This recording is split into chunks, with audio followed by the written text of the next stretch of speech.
everyone. Welcome to our podcast, Elite Expert Insider. We're so happy to have you here today. Hope you're having a super great day.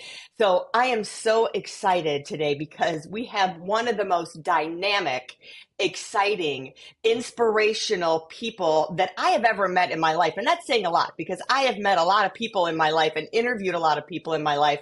But this woman, Stephanie Chung, is a super duper powerhouse. She is in the growth and human capital management. She's done that for over 30 years. And now she has written a book called Allied Leadership. So let me tell you, she has worked in with Jet Suite. She is the first African American to lead a private jet company. She is just a visionary. She has done so many things. I'm going to let her tell you a lot about herself.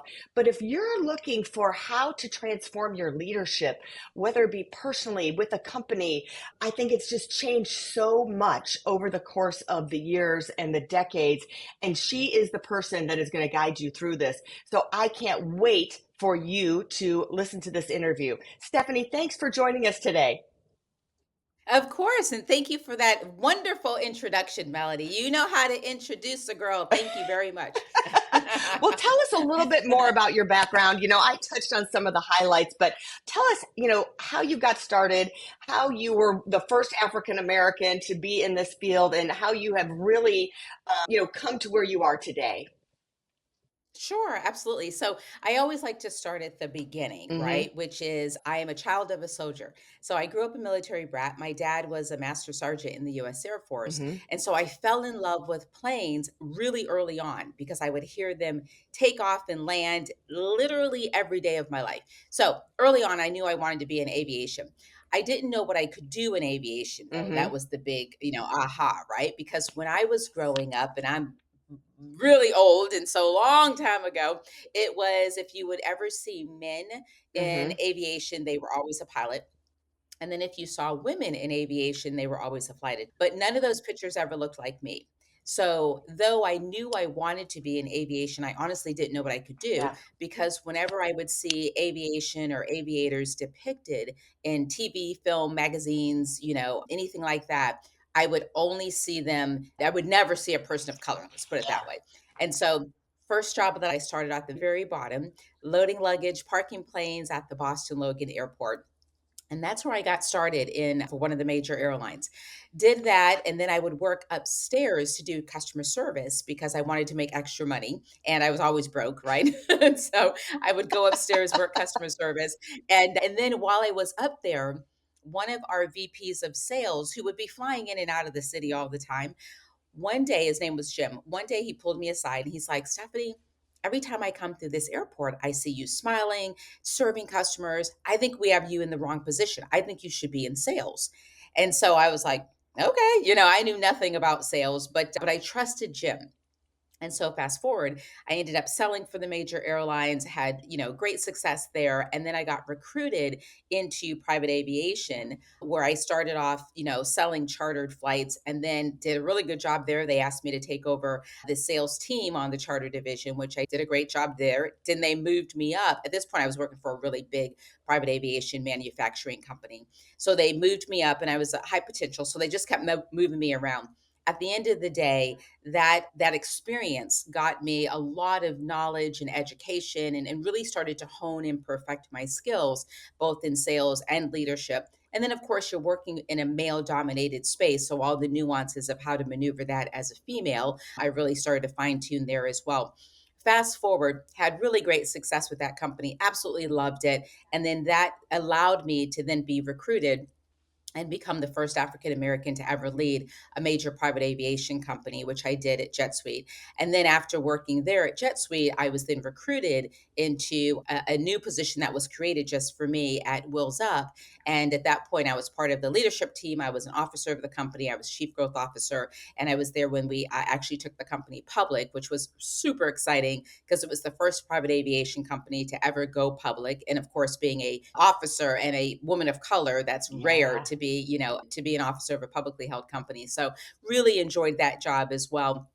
And now, and I know we're going to talk about it, my brand has really taken off. And I'm so incredibly grateful that, really my focus now is really keynote speaking, Hmm. because bigger stage, bigger platform, bigger ability to really impact people around the globe. So now my time is all spent on stage speaking as a global keynote speaker, as well as now authoring my book, which I know we're going to talk about soon. And then I'm in some boards. I'm on the Make-A-Wish board and a couple of other boards that are really important to me. So anyways, that's a little bit about who I am. Fantastic. I mean, what an incredible journey and an incredible career.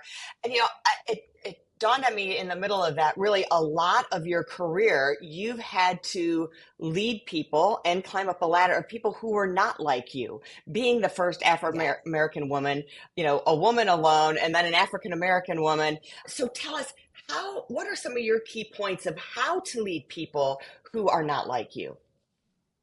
Yeah, it's a great question. And thank you for asking that, Melanie, because it's so important. At the end of the day, when you think about how our world is one big melting pot, Hmm. every single leader, whether they're an aspiring leader or they are a current leader, everyone's going to have to master this, not Hmm. get it, tolerate it. Like literally, you're going to have to master how to work with people who are Yeah. not like you. So, to your point, I grew up in an industry that I always say I love private aviation. It's an aspirational industry, Hmm. meaning people aspire to either fly on a private jet or own a private Yeah. jet or be part of the private jet. So it's a very aspirational industry.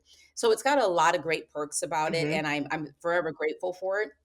However, it also has a few of its areas that we still need to be developed. And I always say, private aviation is cool and it's sexy and it's a fun business, but we suffer from PMS, right? We are pale, male, and Yeah. stale. And so we've got to make sure that we are continuing to evolve the industry, because there's an entire workforce out there that hasn't been tapped into, because traditionally it's been a really male dominated industry. Hmm. So, to answer your question, how I had to really maneuver in that space, because that was a big part of my success, was the fact that I did know how to actually lead and create high performing Yeah. teams that were highly Hmm. engaged. And it's because I really did four things. And that's the premise of Ally Leadership, the book. The four things that I did is that I asked, I listened, I learned, and then I took action. And that's really what Ally stands for when it comes to Ally Leadership, the book. Ask, listen, learn, Hmm. and then you must take action. And so for me, what that meant, when I was leading these all male teams, and Hmm. specifically all male white teams, right, which are so different than me, is that we really together started to co-create what we wanted our success to look like. And so that the only way that you can do that is truly by asking, listening, and learning Hmm. about people, because you're so different from each other. And then, as a leader, your job is to tap out bring forward everybody's gifts and Hmm. talents, so that you can make this team one cohesive team that knows how to produce results. But you cannot do that by looking at it from your viewpoint, right? Because everybody's so different. So, anyways, I believe that from a leadership perspective, my success Hmm. was because I was really good at asking, listening, learning, and then also taking action.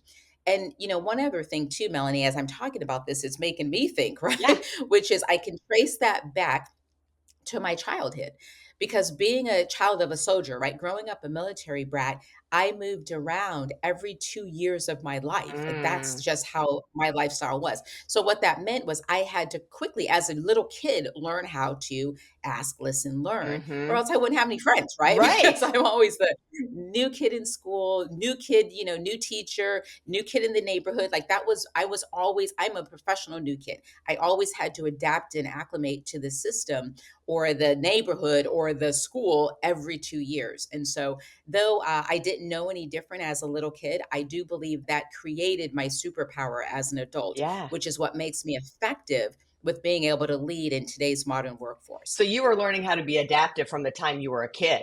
I mean, it just started to Yes. become part of your DNA. I think that's one of the issues with today. Like you say, most leadership is white male, and their Mhm. learning has been totally different. So you have to retrain them, on how to Yeah. do that. Define allied leadership, the title of your book, for us. What do you define allied leadership as that people can grasp onto? Yeah, absolutely. So I agree. It's a great question, right? I look at it in the same way when I think of those ask, listen, learn. And I keep repeating that and I'll keep repeating it because we historically, and this is just human nature, right? Mhm. We don't necessarily ask, listen, and learn, Mhm. right? We think we We know assume, everything. Yeah, we think we know Yeah, everything. Yeah. exactly. We just jump to that Yeah. level, right? And so that's problem number Right. one. Problem number two is really learning how to listen. Mhm. Most people don't actually know how to listen. It's not a formalized trait that we've been taught to do. Mhm. So usually when we listen, we're listening for to see if you agree with me, or we're listening because we want to just kind of listen, but we want to jump in and prove our point, Mhm. right? And so we really don't actively listen, meaning listening with all of our body senses, Mhm. right? So that we're listening to the words that are being said, we're watching the body language, we're dealing with the unspoken words, because sometimes the most powerful things that are being said are literally unspoken, right? Mhm. So watching the body language, understanding the essence of what they're saying, Mhm. and then, rephrasing and repeating to make sure that you are picking up what they're really laying down. So, listening to me is a really big part of the Mhm. equation. And I think a lot of times when it comes to leadership, we're so busy. Like leaders have every day they've got heroic acts they have to Mhm. do, right? So there's a lot of stuff being placed on them and it just gets bigger and bigger. Mhm. And so them having to stop and listen is it sounds easy, but it's really not because they're just running from one fire to the next fire Yeah. to the next fire. And so really stopping to listen to what your people are saying Mhm. and truly hear them and then act on that is not an easy it's not an easy task. And so how I define ally leadership in a nutshell is that you are looking at everything that you possibly can through somebody else's perspective. Mm. And once you're able to do that, and knowing that you've got a team, hopefully a diverse team, right, where people are not all Yeah. the same, not thinking the same, acting the same, communicating the same, looking the same, they're diverse. So when you do that as a leader and you're truly listening to everybody and pulling Mhm. out their gifts and their talents and trying to make this group of individuals become one cohesive team. Yeah. That's ally leadership. So, how do I look at things from your perspective? And then, Mhm. how do I adjust to make sure that I'm pulling out the best in you? Because my job as a leader is to literally develop you to your next position. Mhm. That's my job. Right. And so the only way that I can do that is to really understand where you're coming from, see where the gifts are that you have, and then see where there's areas for improvement. And then together we work on that so we can get you to that next level. And I think that's so smart. So many of us are moving so fast in this world. Everything is moving fast with social media, and we're expected to move at light speed that sometimes it's hard for us to slow down to do that. So, whether you're in business or just leading your family, taking that time to slow down and listen, you just make such a good point and put yourself in the other person's shoes and perspective if we just take that breath. One thing that I think Yes. that you talk about that the word is really even a kind of controversial that's in your book. And I love that you are just brave and fearless because that's your personality. I just love that you talk about privilege. I mean, some people are like, ooh, Yeah. don't talk about white privilege, but and male Yeah. privilege and their advantage. Go into a little bit about that, your thoughts about that, about what you talk about in your book about what is privilege. Yeah, absolutely, and thank you for saying that. You're right, this book, I'm coming in hot, Yeah. right? And I And so love that. but not yeah, because, that we have to have those discussions, and Mm-hmm. so here's the one thing I will say, especially for your audience, is, yes, I do literally, the title chapter is "Privilege is not a dirty word," Mm-hmm. right? So that's the title chapter, and the reason why is we have to really address the fact that everybody has some type of privilege, Mm-hmm. and so most of the conversation right now, at least in the United States, has been towards white men. But they're not the only ones, right? There's so many different forms of privilege. I talk about a privilege that I have called proximity privilege Mm-hmm. because I sell private jets, right? I'm dealing with the Yeah. world's movers and shakers and millionaires and billionaires and the people who literally form our world's economy. Those are my clients, right? And so there's proximity privilege to that. There is, yes, of course, male privilege. There's class privilege, right? There's social different classes and whatnot. So we need to address that. And then, of course, yes, we do have white privilege. But I really want to, with this book, change the conversation because I think that white men are, we'll use them specifically because that's where most of the conversation is live. They are, I think that they're feeling, they're not sure how to maneuver this new norm. Mhm. And I personally believe that we've got to give them a little bit more grace. Mhm. And so, and what that means to me is and one of the reasons I wrote the book, right? Let me show you how I've been able to do it successfully and hit the highest Mhm. level, right? So I led people who were not like me. Yep. And then here's some helpful hints for everybody, but specifically since we're talking about white men, here's some helpful hints that may help you as well. And I'm coming at it from a place of grace. And I'm coming at it from a place of not looking to beat them up because nobody wins when they're feeling shamed and Mhm. guilted. Because what happens is then they get stuck because they're afraid to make a bad decision or to Mhm. make the wrong move, right? And in this thing called ally leadership, when you're looking at things from everybody else's perspective, because it's not your natural perspective, you will make mistakes, Mhm. period. And so, what I want everybody to know going into it, if you're really going to become a relevant leader that knows how to lead all God's people, right? Every race, every Yep. creed, every gender, then you have to know that going into it, there are times that you're going to make mistakes. You don't know this arena, right? Mhm. You're looking at it from a different viewpoint.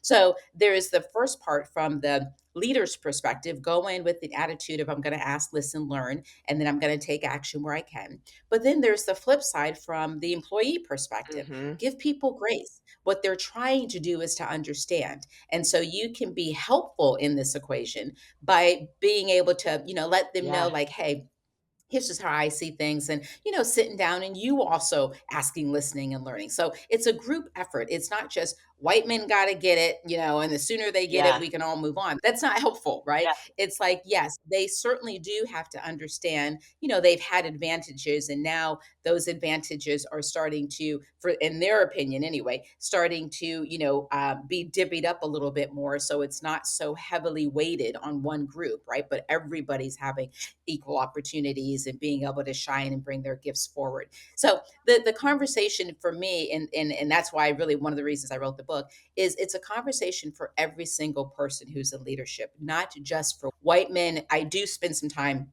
focused on them because they're still 87% of all leadership positions in Yeah. corporate America are held by white men. So we have to address that. But I do believe that most white men are really trying and they really do want to, they're okay sharing the pot, right, of Mhm. or slicing up the pie a different way. They just don't know how to do it necessarily, and they're afraid to make the wrong move or make a misstep Mhm. because unfortunately society will cancel them Yeah. and socially slaughter them out there on social media. And so we've kind of got them stuck. But we need to help unstick them because again, they still control 87% of the leadership position. So my book, I'm coming at it from, hey, I was there. I was the reverse of that whole thing, Yeah. right? I was a black woman in a white male dominated space, and yet I was able to do it. And so here's how you can do it as well. So that's one piece of it. The second piece of it is I also want every leader. So whether you're, black, white, gay, straight, a person who's got disabilities or neurodiversity, every single one of us, if you're a leader or aspiring to be a leader, you're going to lead people who are not like you. Mhm. And so I don't want the conversation to just be narrowed down to white men. I want Yeah. it to be for every leader to see themselves on where is it that I can actually add value because I am different than most Mhm. people that I'm going to work with. And so, what is it that my gifts and my talents can contribute into this new norm, if you will? So, it's a conversation for Yeah. everybody, but you're right, Melanie. I don't shy away from the conversation. I think we do need to have the conversation in corporate America, in marketplace, in ministry needs to have the conversation, Yeah. right? In government, workforce needs to have the conversation. Everybody needs to be having the Yeah. conversation. And I'm not afraid to take it on. And what I like too is we say, I'm coming in hot, you said, right? But part of it is Yeah. you are giving that grace. You're like, hey, I'm not here to slap your wrist. It's like these leaders who are already leaders, they're being dropped into another foreign country. It's like when you go into a foreign Yes. country, you don't know the culture, you don't know the language. You have to ask and listen and do all those things that you're saying instead of just saying, oh, well, even a baby who can't walk when they fall down, you're not like, well, forget it. We're not going to let you ever walk Yeah. again. So you got to teach them and be patient and have this transition. And I feel like you're that gentle but firm way with your book to have this transition and let me teach you, whether you're a leader who's already in place or a leader who's going to be a new leader being dropped in, no matter what your background or where you're from or what country you're from, because people are a huge melting pot. You also talk in your book about the 1 in 60 rule. I want to squeeze that in before we finish up. So explain the 1 in 60 rule. Yeah, absolutely. So the 1 in 60 rule is it's really important in aviation. And so the 1 in 60 rule is really what pilots are trained on.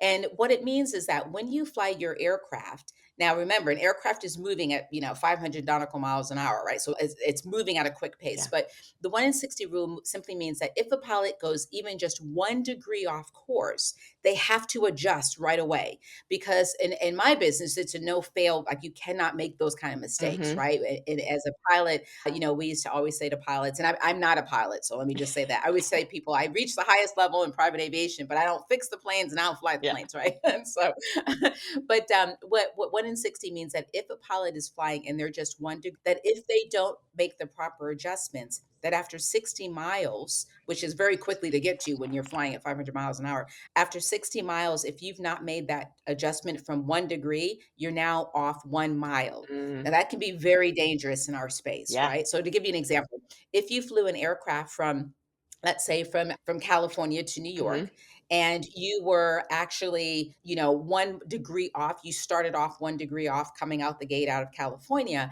but you didn't make any adjustments. By the time you got to New York, you'd miss LaGuardia by 40 miles because it's a math calculation. Mm-hmm. And so that can be catastrophic. Mm-hmm. So for a really great pilot, what they're taught is when you're 1 degree off, you've got to go ahead and automatically make that adjustment. And you're just 1 degree off, right? So you have to establish the error, then you have to, make the connection, right? And make the adjustment. And you have to do this. You've got to do the work necessary, meaning the plane's still going at a very fast speed. So Mm-hmm. as you're making that 1 degree adjustment, it's not just, oh, I'm off 1 degree, let me adjust it 1 degree. No, you've got to make lots of adjustments Yeah. because, again, of the pace that things are flying. So I use that analogy in business as well for ally leadership, because I create an ally leadership for leaders, which is, establish the error, establish the correction, and then do the work Mm, necessary to get back on track. And that's so important because things are still happening in yeah. business. And yet, if we just think, oh, it's just, a small little error, I'll deal with it later, things are still moving fast, right? And Mm-hmm. so dealing with it later is not an option. You have to deal with it now Yeah. while it's still small and bite-sized piece, if you will, that you can make the proper adjustments. Where things get haywire or really consequential is if you don't make the adjustments. Yeah. And so what I do in the book is to really talk to the leaders from an aviation perspective of the 1 in 60, but really putting it in terms that a leader can think about. Yeah. And I don't want them to feel like, oh, well, I can do this later. I can handle this ally leadership stuff later. You can't do it later. Like, now is the time. Yeah. Right now, as you know, Melanie, because we've talked about the book before, there's 5 generations working, and soon to be 6. Like, next year, there'll be 6 generations working. That's unheard of for Yeah. leaders, right? That's really unheard of. So everybody's got a different perspective, different want, different desire, different need. Yeah. That can be very challenging for leaders.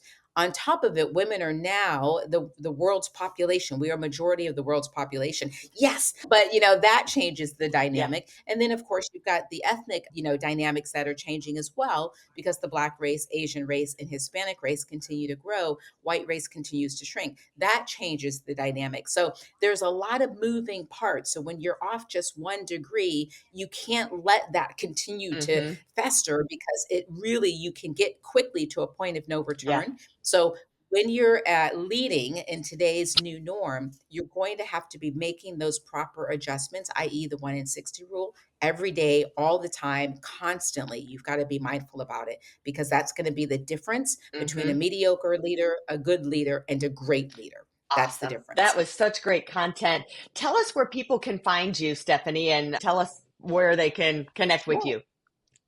all roads lead to stephaniechung.com. Right. So you can find me there with my website, or we're doing some pre-launch of the book, but also I'm on all the social media channels, and it's at the Stephanie Chung. So I'm on LinkedIn, I'm on TikTok, and I'm on Instagram. Awesome. And her book will be available everywhere books are sold: Amazon, Barnes and Noble, Walmart, Target, everywhere you can find Ally Leadership. So make sure you pick that up as well. And if you're looking to become an author, you can always contact us at Elite Online Publishing, and we're here to help make you a bestseller. So we'll see you next time. Make sure to follow us and leave a comment for the podcast. Talk to you soon, everyone. Have a great week. Bye-bye. Hey, are you looking to increase your revenue, build credibility, and elevate your brand? This podcast is brought to you by Elite Online Publishing, an innovative publishing and full spectrum marketing company. They will publish and market your book to make it a #1 bestseller. Becoming an author is the best way to market your business. So contact them at eliteonlinepublishing.com today. All of their authors become #1 bestsellers.